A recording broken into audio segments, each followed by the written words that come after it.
Thank you so much for being here. Thank you for having me. I'm super excited to be here. I just filmed the moment of silence, put it up on Facebook. And my husband, I was tagged. I was like, there's no way I'm going to get to do a moment of silence today. I'm so busy.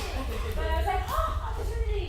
Anything else? Let's grab it. So thank you so much, Diane and Scott and Kristen and Lynn, and for all your efforts and for all of you for coming here. This is an amazing place. And I want you guys to take a moment and just think about what you have here at your fingertips. You have an editing bay. You have a green screen that wraps around a cyclorama. You have incredible tools and people that help you learn how to use them. This is very rare in this industry. I taught myself everything. And my little studio is it's like this big, And so, one hard drive after the other, filling up and practicing. How do I do this? How do I do this? So really just use this resource and all these kind people who are here to help you grow as an artist. This is an incredible place, and it's so kind. And that's one of the things that I want to talk about today as my topic is kindness and the importance of kindness when it comes to leadership. One of the things you will never lose out on is if you are kind to your team. Bossiness is fine. You can be like, I want it this way. Thank you. Could you please do it that way? Thank you. And with love, right? Because that makes your team feel inspired to listen to you. I've been in this business since I was 9 years old. I'm 49 years old now. So I have seen a lot of things. And I'll tell you a little bit about myself. I was born in Los Angeles, and I grew up in LA and in Orange County. Diane and I, where she is, there she is, okay, grew up very close to one another. So we kind of all know the same hills and valleys and such. And so in Orange County in the 80s, there was absolutely no place like this, and the digital world didn't even exist, right? So we had to kind of sort of find our own way with maybe the theater community. You kind of do community theater, and that was fun. But everything was in LA. So if you wanted to do bigger stuff and learn that stuff, or you had to go to, your community colleges if you didn't get into a big college, which I did not. I actually went to 3 different high schools because my family was really in a whirlpool of trouble. My parents divorced when I was 12. My dad was an alcoholic, and he left us completely with no money. So little bit by little bit, my mom and my sister and I were trying to figure out how are we gonna make this work. So by the time it was my end of my sophomore year in my second high school, I said, okay, partying is not the answer. This road goes one place and it looks like jail. I don't think I'm gonna go there. Maybe I'll try work. And so I convinced my mom to move us to Los Angeles. And we lived in a studio apartment next to the freeway. And I decided I wasn't stupid and I was going to work really, really hard at school because I'd gotten very bad grades in my sophomore year because I was partying. Yeah. So I worked really hard, and I realized, hey, I wasn't stupid. If I applied myself and I taught myself, I highlighted things and wrote things down, I could learn them. I was not learning from the way teachers were teaching at that time in school. It was just not happening to me. Then I decided to go to really full-time work. I was like, I'm not 3 high schools. How am I ever going to get into a college? This is not going to happen. So I graduated. I took the GED, which is basically how you graduate early out of high school. And I left high school at the end of my junior year. I went to LA Valley College for a semester, and I took, all theater stuff, history of music, history of theater, and stage makeup, which was really useful for Los Angeles. It's not a lot of people say that, but it was fun. And I just auditioned, and I auditioned, and I had done some work as a kid. I'd done the I'm Stuck on Band-Aids commercial, and I'd done a couple of big movies and small parts in big movies. My favorite year, I was Peter O'Toole's daughter. Some of you are old enough to know that one. And Pennies from Heaven, I was a dancer, and I tap danced on the stages, and it was very magical. It was kind of like this place in a way. You go in, it's a very controlled environment. Things are very specific about what you can do and what these are the rules.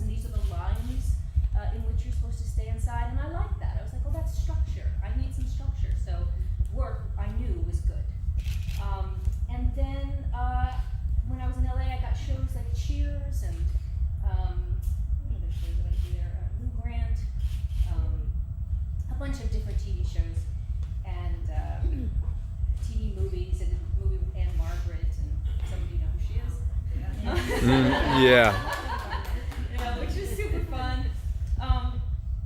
But by this point, as I was getting to 16 in Los Angeles, I didn't have a certain skill that other girls my age had, and I just wasn't tough. I just wasn't tough. Some girls are just, and young men are just tough. I wasn't. I was very vulnerable. I knew it, and I was like, I'm going to get eaten for breakfast here. They're just going to eat me up and spit me out, and I'm going to be dancing on a pole, you know what I mean? Like, this does not look good. So, the one time my mom ever got really mad at me, I was like, well, that's what's going to happen to me. And she was like, okay. And she got really mad. Don't you think about yourself that way? That's not happening. So, I got a play, and this play magically happened to go to New York for its second run, which was but it was a theater out in Long Island, but it was still New York. And I convinced my mom to say, you know what, my older sister's now in college, it's just you and me, how about we move to New York? And I'm telling you this because I was 16 at the time, and I probably wasn't supposed to be thinking things like, what should I do with our life, Mom? Like young women and men, you have this in your mind as well. What do I want to do with my life? And I want to encourage you to think about that. This is your life. You should do what you want to do and work with your family to help you do that in a responsible and healthy manner, right? So you can make your dreams come true, right? That's the whole point of what we're doing here. So she said yes. We moved to New York. We lived in another studio apartment in Midtown, and thus I learned how to get tough. Now, because New York will teach you this. You walk on the street, people will talk at you, people will try to, and that's just of course in the 80s, so it was a lot different. It's a little safer now, but it's a city, and you're going to be, I was in the big public, and in a very big city, and I had to learn how to walk and talk to people. And I failed a lot. And I want to talk to you about the importance of failure. There was I had an agent, had a lot of auditions, and one of the auditions was for a soap opera called Guiding Light, which doesn't exist anymore. And I think I was 18, and I got the screen test, and it was just like this, and the lights were all on me, and I went blank.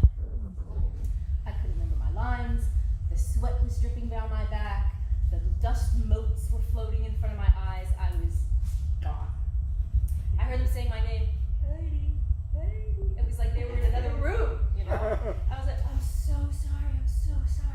And I knew that I was like, oh no, you blew it. You're not gonna get this job. And at the time, it was just my mom and I. And my mom was, she'd had a life. She struggled. And I didn't want her to struggle, and I didn't want us to struggle. And so I had to kind of just be like, you know what? Pull yourself together.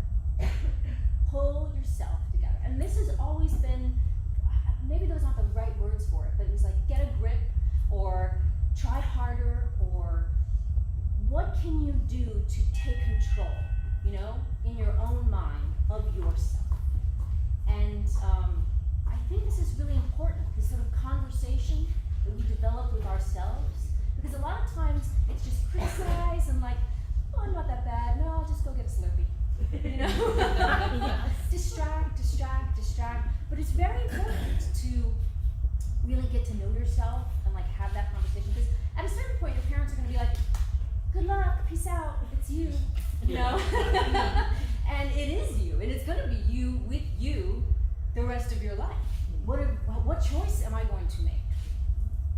And I was like, well, I still don't want to go to jail, so I don't want to be homeless, I don't know how to type, I have no skill other than this, I must, it's a terrible thing to say, but my mom was like, you can be a nurse, you can be a secretary, or you can be an actor, what do you want to do? So that was her mindset. There was no, in that time, and certainly she was a real 50s lady, there were very limited options for women. So she was like, this is your option. If you want to be an actress, you better make it when you're young, because when you're older, nobody will want to hire you. And she was tough, you know. After 40, no one will want to hire you. And that is the thinking still I fight today. You know, ageism. It is real, and it is unfortunate. And myself, as Diane is saying, and a whole lot of other women in here and all around the world, and in Los Angeles certainly, and New York, are fighting this to say, we're changing the whole mindset around women now. But this is part of my story. This is what happened. These things that were said to me are things, you know, and I think you could turn it and say it if you were even a dude, you know, be like, you're only allowed to do this. You have to act this way. These are the structures in which society says you are allowed to be, right? So,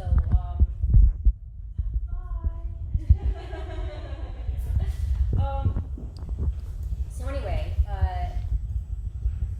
I made a choice to really just try harder. Same thing like I did in my junior year of high school. You can teach yourself, get into a class, work hard, listen to your teachers, apply, do what they say. If somebody gave you advice and it feels true, it must be true, do it. And I got this job. I got other jobs. I got some an independent film, and I got this job on All My Children, which turned out to be a great thing for me and for my mom and my sister and our family. So it was a very stable job. I won an Emmy the next year.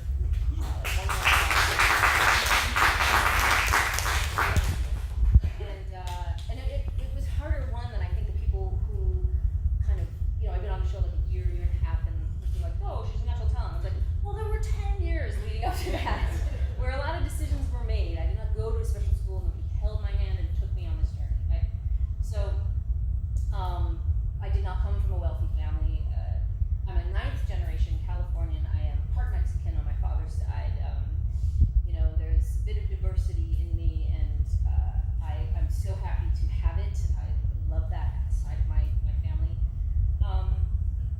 And I was also told not to learn how to speak Spanish. Because I was too, you know, fit in and be American, and you spoke English only. So that's also changing, which is great. I wish I spoke fluent Spanish now. It'd be very useful. All right.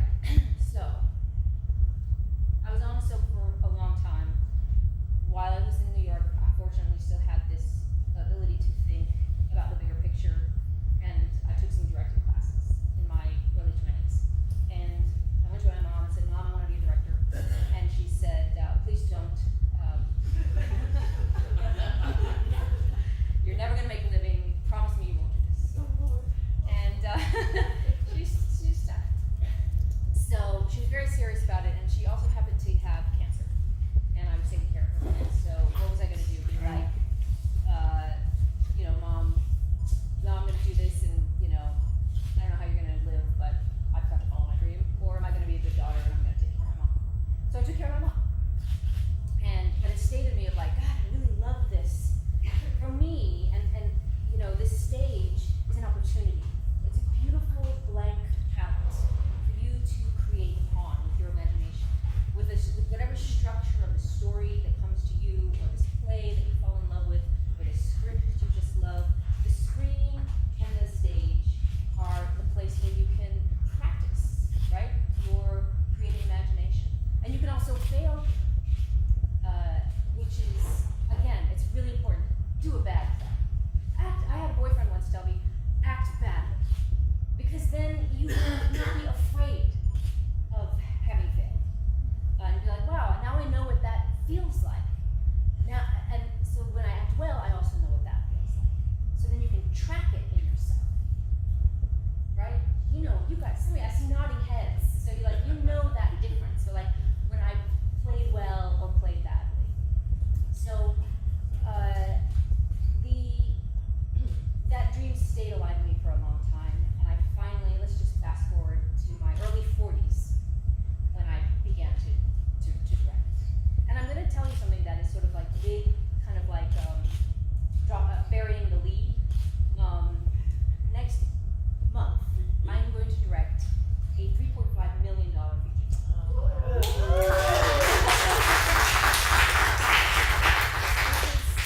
pretty awesome.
And that's what I love, the arts. The arts are so